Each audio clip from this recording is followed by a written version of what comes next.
Bismillahirrahmanirrahim. Assalamualaikum warahmatullahi wabarakatuh. Perkenalkan, nama saya Ahmad Zaki Fisham dengan NIM 220907502025.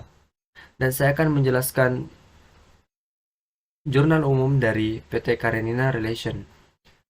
Nah, pada tanggal 2 April, PT Karenina Relation memperoleh sebuah beban bunga bank sebesar 3.600.000 dan pengurangan kredit sebesar 3.600.000. Pada tanggal 6 April, PT Karenina memperoleh kas sebesar 22 juta dan piutang usaha sebesar 20 juta.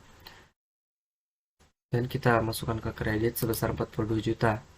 Pada tanggal 7 April, utang usaha PT Karenina Relation sebesar 19 juta dan kas sebesar 19 juta. Pada tanggal 10, pendapatan jasa konsultan yaitu sebesar 24 juta. Pada tanggal 11, yaitu piutang usaha 16 juta. Pada tanggal 13, ada beban iklan sebesar 6.500.000. Pada tanggal 19, terdapat beban renovasi yaitu 6.200.000 dan kas 6.200.000 pada kredit. Pada tanggal 22, beban listrik, air, telepon sebesar 5.500.000. Pada tanggal 28, beban gaji atau beban gaji yaitu 17.600.000.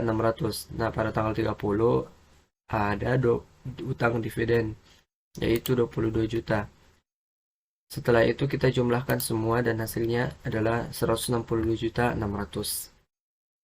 Kita lanjut ke buku besar.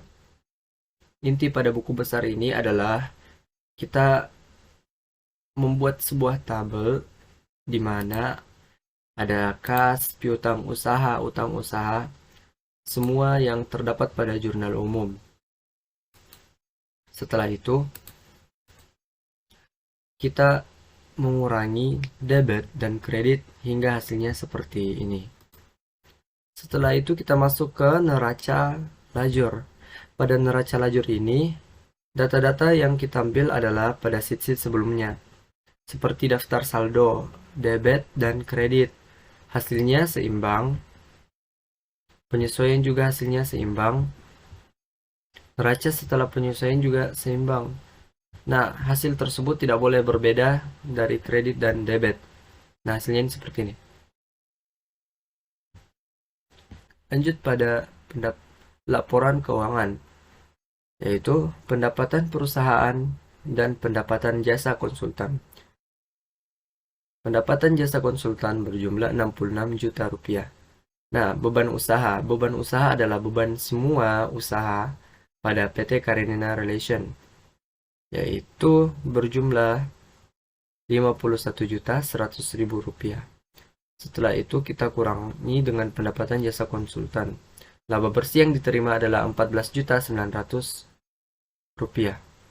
Setelah itu kita lanjut pada laporan perubahan modal, yaitu modal awal 400 juta. Laba ditahan tidak ada, ekuitas 400 juta. Laba ditahan sebesar 555 juta dan ekuitas sebesar 555 juta. Laba usaha sebesar 14.900.000 dan ekuitas 14.900.000 rupiah.